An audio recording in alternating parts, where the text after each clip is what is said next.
परिचय। बच्चों, आज मैं तुम्हें परमाणु की संरचना प्रकरण के विषय में बताऊंगा। परमाणु द्रव्य की मूलभूत इकाइयां हैं। हमारे चारों ओर की हर वस्तु परमाणुओं से बनी है। प्रारूपी परमाणु प्रोटॉनों के नाभिक का बना होता है और न्यूट्रॉन व इलेक्ट्रॉन इस नाभिक के परितः चक्कर लगाते हैं। शिक्षक महोदय, मेरा एक प्रश्न है। हमारे चारों ओर की वस्तुएं विभिन्न पदार्थों से बनी हैं, तो यह कैसे संभव है कि परमाणु द्रव्य की आधारभूत इकाइयां हैं? शाबाश, अच्छा प्रश्न है राकेश।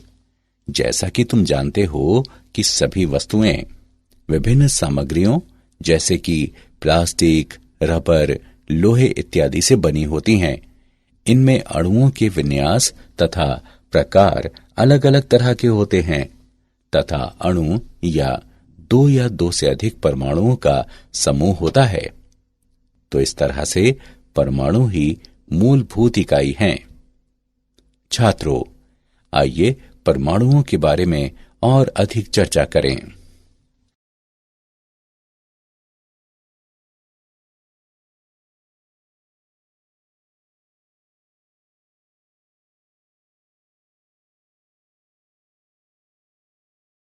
उद्देश्य।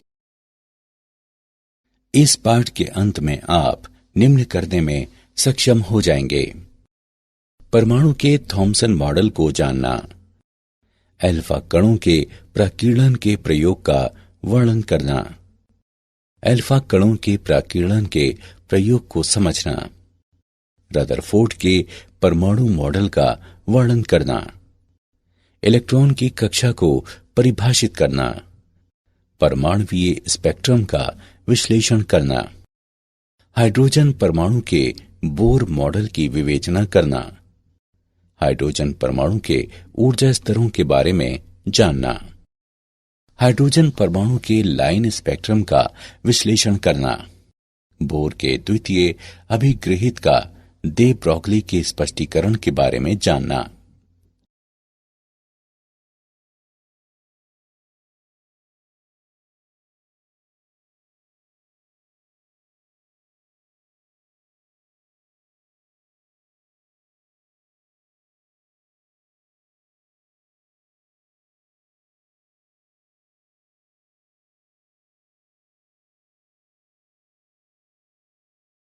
थॉमसन का परमाणु मॉडल।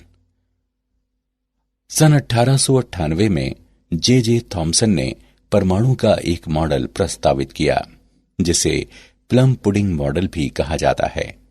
उन्होंने बताया कि परमाणु किसी धनात्मक तरल जैसे कि पुडिंग से भरा होता है, जिसमें इलेक्ट्रॉन इस तरह अंतःस्थापित रहते हैं जैसे कि तरबूज में बीज। गोलीय मॉडल की त्रिज्या लगभग 10⁻⁻8 सेंटीमीटर होती है। धनात्मक तरल पर कुल धनावेश समान होता है, जो इलेक्ट्रॉनों के ऋणावेशों द्वारा सममितिक रूप से संतुलित रहता है। लेकिन इस मॉडल को अस्वीकृत कर दिया गया क्योंकि यह मॉडल रदरफोर्ड द्वारा किए गए प्रयोगों के परिणामों को संतुष्ट करने में विफल रहा। अल्फा कणों के प्रकीर्णन का प्रयोग। रदरफोर्ड ने धातु की पतली पन्नियों पर अल्फा कणों को प्रक्षेपित कराया और प्रक्षेपित कणों के विक्षेपण वाले पथों का अवलोकन किया। प्रायोगिक व्यवस्था। एक रेडियोधर्मी स्रोत से उत्सर्जित अल्फा कण लेड की ईंटों से गुजरकर एक संकीर्ण पुंज के रूप में संरेखित होते हैं। पुंज को धातु की एक पतली पन्नी पर प्रक्षेपित कराया गया, जिसकी मोटाई 2.1 गुणे 10⁻⁻7 मीटर थी। प्राकीर्णित अल्फा कणों का विक्षेप मापने के लिए एक घूर्णी संसूचक का प्रयोग किया गया, जिसमें जिंक सल्फाइड का एक पर्दा और एक सूक्ष्मदर्शी था। प्रेक्षण। अधिकांश अल्फा कण धातु की पन्नी से इस तरह सीधे गुजर जाते हैं जैसे वे रिक्त स्थान में गए हों। आपतित कणों में से केवल 0.14% ही 1 डिग्री से अधिक प्रकीर्णित होते हैं। इन कणों का एक छोटा अंश 90 डिग्री से बड़े विशाल कणों द्वारा प्रकीर्णित होता है, जिनमें से कुछ लगभग 180 डिग्री कोणों से प्रकीर्णित होते हैं। रदरफोर्ड ने निम्न मान्यताओं के आधार पर एक सिद्धांत विकसित किया। अल्फा कण और नाभिक बिंदु द्रव्यमान एवं आवेश होते हैं। अल्फा कणों तथा नाभिक के बीच केवल एक वैद्युत स्थैतिक प्रतिकर्षी बल कार्य करता है। अल्फा कणों की तुलना में नाभिक इतना भारी होता है कि ये उनकी अन्योन्य क्रिया के दौरान गति नहीं करता।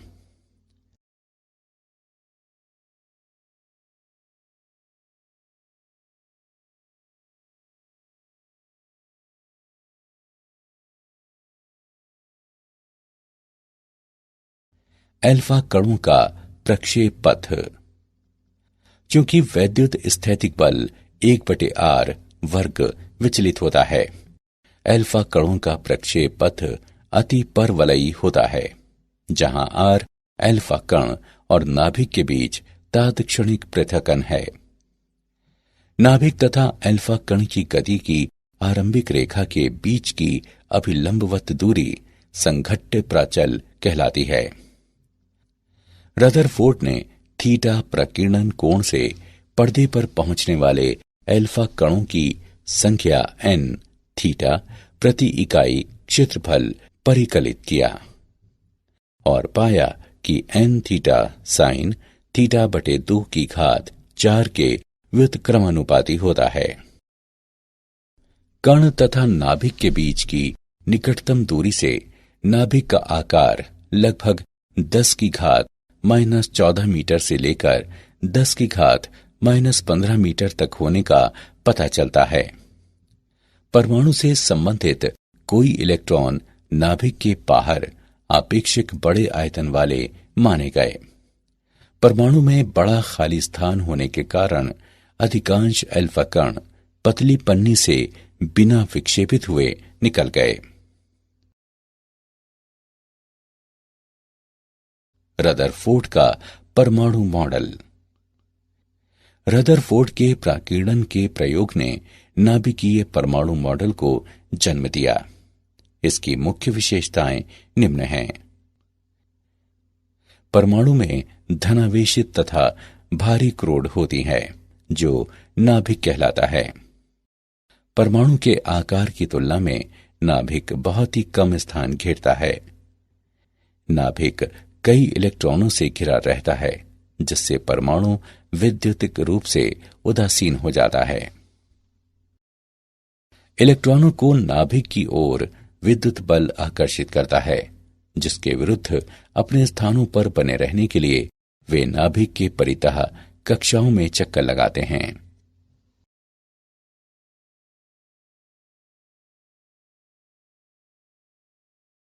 इलेक्ट्रॉन की कक्षाएं। रदरफोर्ड के परमाणु के नाभिकीय मॉडल ने परमाणु को एक वैद्युतिक उदासीन गोले के रूप में चित्रित किया, जिसमें केंद्र में एक अत्यंत छोटा, भारी और धनावेशित नाभिक होता है, जो अपनी गतिशील रूप से स्थिर कक्षाओं में घूमते इलेक्ट्रॉनों से घिरा होता है। घूमते इलेक्ट्रॉनों तथा नाभिक के बीच आकर्षण का वैद्युत स्थैतिक बल इलेक्ट्रॉनों को उनकी कक्षाओं में बनाए रखने के लिए अपेक्षित अभिकेंद्रीय बल प्रदान करता है। Fe बराबर Fc। उनके संबंधित मानों को प्रतिस्थापित करने पर हम पाते हैं कि mv वर्ग गुणे r बराबर है 1/4 पाई एप्सिलॉन नॉट e वर्ग बटे r वर्ग। हम इस समीकरण को निम्नवत भी लिख सकते हैं। r बराबर e वर्ग बटे 4 पाई एप्सिलॉन नॉट mv वर्ग। हाइड्रोजन परमाणु में इलेक्ट्रॉन की गतिज ऊर्जा एवं वैद्युत स्थैतिक स्थितिज ऊर्जा निम्नानुसार व्यक्त है। K बराबर 1/2 mv वर्ग बराबर e वर्ग बटे 8 पाई एप्सिलॉन नॉट r तथा u बराबर माइनस e वर्ग बटे 4 पाई एप्सिलॉन नॉट r। अतः एक हाइड्रोजन परमाणु में इलेक्ट्रॉन की कुल ऊर्जा निम्न होगी: E बराबर k प्लस यू, जो माइनस ई वर्ग बटे 8 पाई एप्सिलॉन नॉट r के बराबर है। इलेक्ट्रॉन की कुल ऊर्जा ऋणात्मक है। इसका अर्थ है कि इलेक्ट्रॉन नाभिक से बंधा है।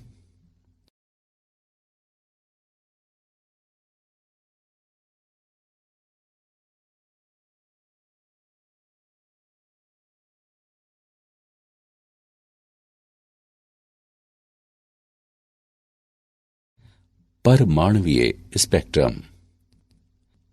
हाइड्रोजन जैसी गैस से भरी निर्वातित कांच नलिका में स्थित दो इलेक्ट्रोडों के मध्य पर्याप्त उच्च विभवांतर प्रयुक्त करके विद्युत चुम्बकीय विकिरण उत्सर्जित किया जा सकता है। यदि उत्सर्जित रेखाओं का विश्लेषण किया जाए तो विविक्त रेखाओं की श्रृंखला देखी जाती है, जिसमें प्रत्येक रेखा एक विशिष्ट तरंग दैर्ध्य के संगत होती है।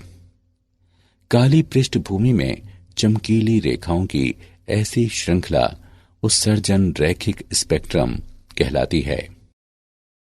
जब किसी गैस से श्वेत प्रकाश गुजरता है तो पारगत प्रकाश में कुछ काली रेखाएं होती हैं। ये काली रेखाएं गैस की सामग्री का अवशोषक रैखिक स्पेक्ट्रम कहलाती हैं। दृश्य क्षेत्र में रेखाओं का समूह बामर श्रेणी कहलाता है।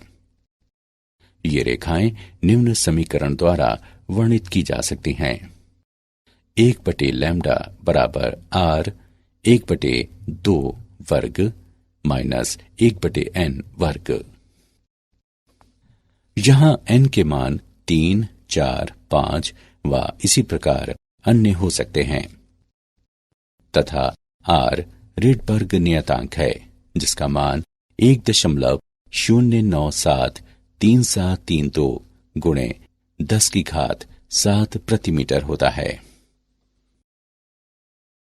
दृश्य क्षेत्र के बाहर स्थित रेखाओं की अन्य श्रेणियां निम्न हैं: लाइमैन श्रेणी, जो निम्न रूप में व्यक्त है: 1/लैम्डा बराबर r 1/1 वर्ग माइनस 1/n वर्ग।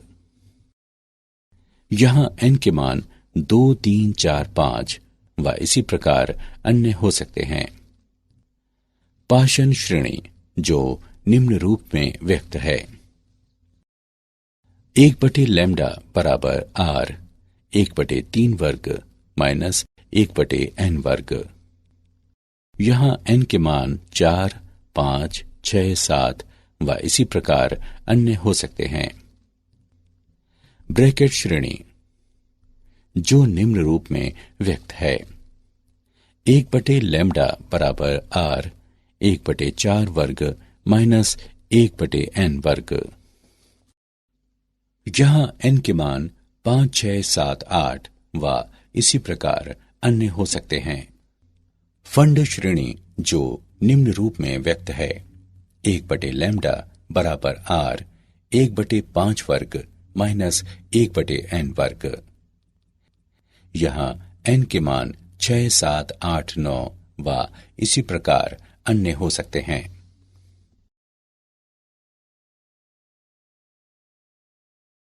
हाइड्रोजन परमाणु का बोर मॉडल। परमाणु के बोर मॉडल के मूल अभिगृहित निम्न हैं: इलेक्ट्रॉन नाभिक के परितः कूलॉम बल के प्रभाव में विशिष्ट वृत्तीय कक्षाओं में घूमता है, जो स्थैतिक कक्षाएं कहलाती हैं। इन कक्षाओं में इलेक्ट्रॉन विद्युत चुम्बकीय तरंगें उत्सर्जित नहीं करता, इसलिए परमाणु स्थायी रहता है। स्थैतिक कक्षाएं वे होती हैं जिनके लिए इलेक्ट्रॉन के कोणीय संवेग L का मान h/2 पाई का पूर्णांक गुणज होता है।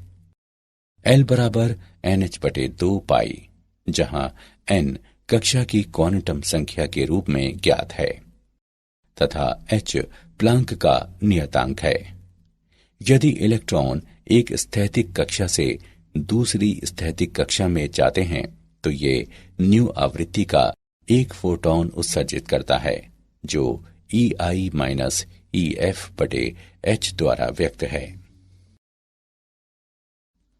हाइड्रोजन परमाणु के लिए बोर कक्षाओं की त्रिज्या। हम जानते हैं कि हाइड्रोजन परमाणु के लिए वृत्तीय कक्षा की त्रिज्या E वर्ग बटे 4 पाई एप्सिलॉन नॉट mv वर्ग होती है। हमें nv कक्षा की त्रिज्या ज्ञात करनी है जो कोणीय संवेग पर बोर के क्वांटमीकरण नियम को संतुष्ट करती है। Ln बराबर m Vn और Rn का गुणनफल जो NH बटे 2 पाई के बराबर है, जहां n बराबर 1, 2, 3 और इसी प्रकार अन्य, तथा Vn इलेक्ट्रॉन की nv कक्षा में चाल है। इस समीकरण को निम्न रूप में लिखा जा सकता है।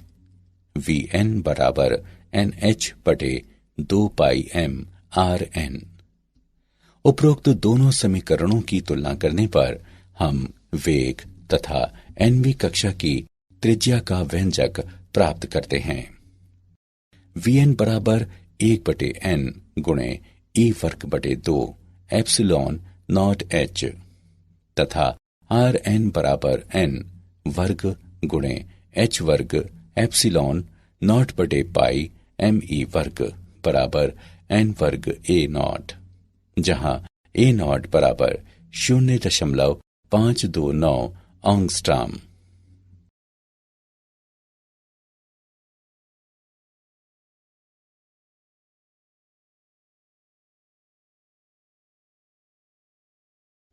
हाइड्रोजन परमाणु के ऊर्जा स्तर। हम जानते हैं कि हाइड्रोजन परमाणु की कुल ऊर्जा इलेक्ट्रॉन की गतिज ऊर्जा तथा नाभिक के कूलॉम क्षेत्र में इसकी स्थितिज ऊर्जा का योग होती है। En बराबर माइनस E वर्ग बटे 8 पाई एप्सिलॉन नॉट Rn। इस समीकरण को निम्नवत भी लिखा जा सकता है। En बराबर me की घात 4 बटे 8 एप्सिलॉन नॉट वर्ग n वर्ग h वर्ग, जहां E नॉट बराबर me की घात 4 बटे 8 एप्सिलॉन नॉट वर्ग h वर्ग। En बराबर 2.2 गुणे 10 की घात माइनस 18 जूल, जो 13.6 इलेक्ट्रोवोल्ट के बराबर है। उपरोक्त समीकरण को निम्नवत भी लिखा जा सकता है। En बराबर माइनस 13.6 बटे n वर्ग इलेक्ट्रोवोल्ट। इन समीकरणों द्वारा वे निर्दिष्ट ऊर्जाएं हाइड्रोजन परमाणु के ऊर्जा स्तर कहलाती हैं। ये स्तर ऋणात्मक रूप से इंगित करते हैं कि हाइड्रोजन परमाणु एक आबद्ध निकाय होता है। न्यूनतम स्थैतिक ऊर्जा अवस्था, जो कि तलस्थ अवस्था भी कहलाती है, n बराबर 1 के संगत होती है और इसकी ऊर्जा E1 बराबर माइनस 13.6 इलेक्ट्रोवोल्ट होती है। अगली अवस्था, जो कि प्रथम उत्तेजित अवस्था कहलाती है, n बराबर 2 के संगत होती है तथा इसकी ऊर्जा E2 बराबर माइनस 3.4 इलेक्ट्रोवोल्ट होती है तथा इसी प्रकार आगे अन्य अवस्थाएं होती हैं। क्वांटम संख्या बढ़ते जाने के साथ संगत ऊर्जा शून्य के निकट आती जाती है। परमाणु की तलस्थ अवस्था से मुक्त होने के लिए इलेक्ट्रॉन द्वारा आवश्यक न्यूनतम ऊर्जा परमाणु की आयनन ऊर्जा कहलाती है। अतः हाइड्रोजन परमाणु की आयनन ऊर्जा 13.6 इलेक्ट्रोवोल्ट होती है। उदाहरण। आइए बोर के हाइड्रोजन परमाणु मॉडल का एक उदाहरण देखें। बोर के हाइड्रोजन परमाणु की तलस्थ अवस्था में इलेक्ट्रॉन द्वारा उत्सर्जित विकिरण की न्यूनतम से अधिकतम तरंगदैर्ध्य का अनुपात ज्ञात करें। आइए इसका हल देखें। इलेक्ट्रॉन दो ऊर्जा स्तरों n1 और n2 के बीच पारगमन के संगत विकिरण ऊर्जा 13.6 गुणे 1/n1 वर्ग माइनस 1/n2 वर्ग इलेक्ट्रोवोल्ट होगी। E न्यूनतम है जहां n1 बराबर 1 और n2 बराबर 2।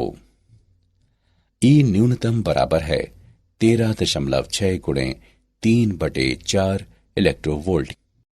E अधिकतम है जहां n1 बराबर 1 और n2 बराबर अनंत। E अधिकतम बराबर 13.6 इलेक्ट्रोवोल्ट।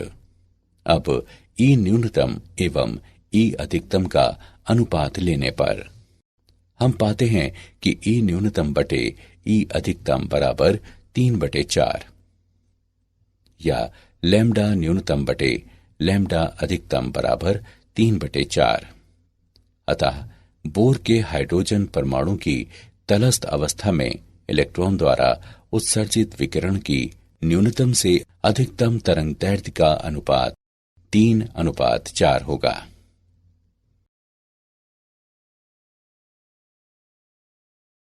हाइड्रोजन परमाणु का लाइन स्पेक्ट्रम। परमाणुओं के निकाय में सामान्य तापमान पर अधिकांश परमाणु तलस्थ अवस्था में रहते हैं। यदि हाइड्रोजन परमाणुओं के ऐसे निकाय पर श्वेत प्रकाश डाला जाता है तो संक्रमित प्रकाश के विविध तरंगदैर्ध्यों वाले विकिरण नहीं होते। हाइड्रोजन का ये अवशोषण स्पेक्ट्रम लाइमैन श्रेणी के संगत होता है। इलेक्ट्रॉनों द्वारा विकिरण से ऊर्जा अवशोषित करने के पश्चात निम्नतर ऊर्जा अवस्थाओं से उच्चतर ऊर्जा अवस्थाओं में जाने पर अवशोषण स्पेक्ट्रम प्राप्त किया जाता है। अवशोषित विकिरण की आवृत्ति निम्न द्वारा व्यक्त है। h न्यू HL बराबर E उच्च माइनस E निम्न। कमरे के तापमान पर बहुत कम इलेक्ट्रॉन उच्च ऊर्जा अवस्थाओं n बराबर 2 और 3 में होते हैं। विभिन्न ऊर्जा स्तरों में इलेक्ट्रॉनों की संख्या तापक्रम द्वारा निर्धारित की जाती है। उच्चतर तापमान पर हाइड्रोजन के अधिक संख्या में इलेक्ट्रॉन n बराबर 2 स्तर में होते हैं।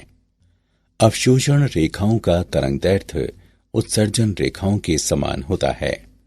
उत्सर्जित प्रकाश तथा अवशोषित प्रकाश की आवृत्ति परिकलित करने के लिए इस संबंध का उपयोग किया जाता है।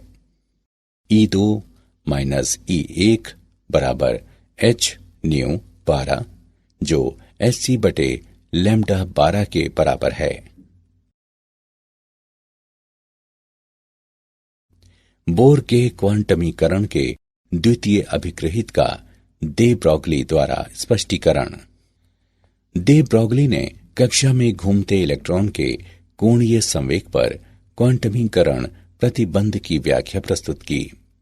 दे ब्रॉगली के अनुसार जब कोई इलेक्ट्रॉन एक परमाणु की स्थैतिक कक्षा में होता है तो ये एक प्रकार की अनुनादी स्थिति में होता है। इलेक्ट्रॉन के तरंग दैर्ध्य पर अनुनादी दशा के लिए आवश्यक होता है कि एक इसकी कक्षा की परिधि पर एक स्थायी तरंग बनाए रखी जाए। अतः इलेक्ट्रॉनों की कक्षा की परिधि में इसके दे ब्रॉगली तरंग दैर्ध्य की एक पूर्णांक संख्या होती है। 2πr बराबर n लैम्डा, जहां n बराबर 1, 2, 3 इत्यादि। m द्रव्यमान तथा v चाल वाले इलेक्ट्रॉन के लिए दे ब्रॉगली तरंगदैर्ध्य h बटे mv होगा। इसे इस रूप में लिखा जा सकता है mvr बराबर nh बटे 2π।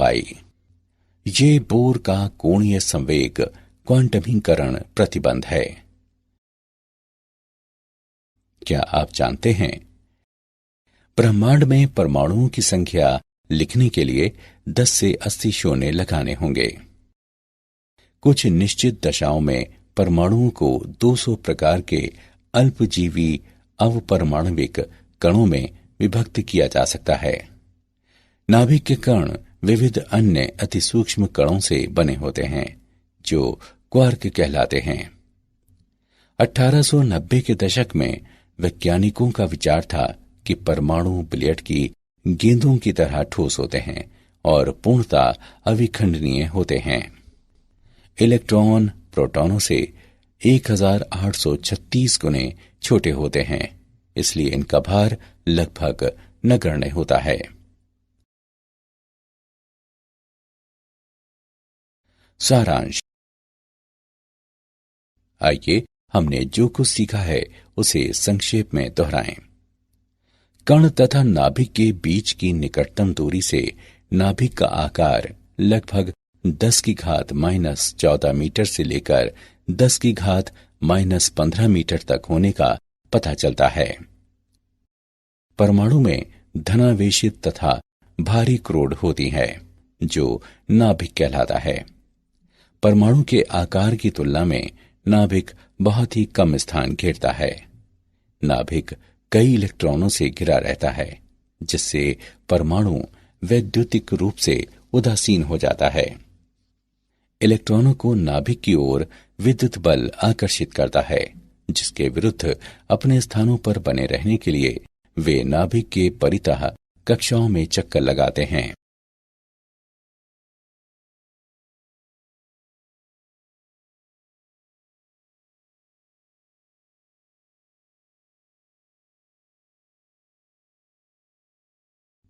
जब किसी गैस से श्वेत प्रकाश गुजरता है तो पारगत प्रकाश में कुछ काली रेखाएं होती हैं। ये काली रेखाएं गैस की सामग्री का अवशोषण रैखिक स्पेक्ट्रम कहलाती हैं। इलेक्ट्रॉन नाभिक के परितः कूलॉम बल के प्रभाव में विशिष्ट वृत्तीय कक्षाओं में घूमता है, जो स्थैतिक कक्षाएं कहलाती हैं।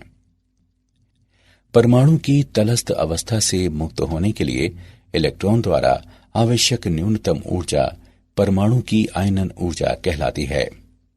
इलेक्ट्रॉनों द्वारा विकिरण से ऊर्जा अवशोषित करने के पश्चात निम्नतर ऊर्जा अवस्थाओं से उच्चतर ऊर्जा अवस्थाओं में जाने पर अवशोषण स्पेक्ट्रम प्राप्त किया जाता है।